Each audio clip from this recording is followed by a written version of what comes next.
ఈరోజు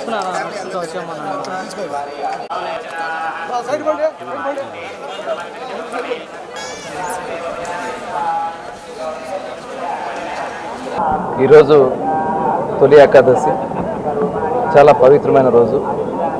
ఈరోజు స్వామివారి దర్శనం చేసుకోవడం చాలా ఆనందంగా ఉంది.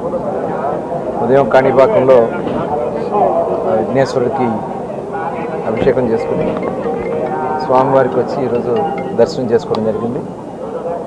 రాష్ట్రంలో అందరూ కూడా సుఖ సంతోషాలతో ఉండాలని, ముఖ్యంగా ఈ రాష్ట్రాన్ని గత 5 సంవత్సరాల్లో నష్టపోయిన నష్టాన్ని అంతా కూడా ప్రజలకి ఆనందకరమైనటువంటి పరిపాలన అందించడానికి అన్ని రకాలుగా శక్తులు భగవంతుడు ముఖ్యమంత్రిగా నారా చంద్రబాబు నాయుడు గారికి, అలాగే ఉప ముఖ్యమంత్రి పవన్ కళ్యాణ్ గారికి, మొత్తం రాష్ట్రంలో ఉన్నటువంటి అందరికీ కూడా శక్తులు ఇవ్వాలని చెప్పి భగవంతుని ప్రార్థించడం జరుగుతుంది. ఇవాళ చక్కటి పంటలు పండాలా, వర్షాలు పడుతూ ఉన్నాయి, చక్కటి పంటలు పండి అందరూ కూడా సుఖ సంతోషాలతో ఉండాలని చెప్పి ఆ భగవంతుని ప్రార్థించడం జరిగింది. మరొకసారి అందరికీ తొలి ఏకాదశి శుభాకాంక్షలు తెలియజేస్తాం.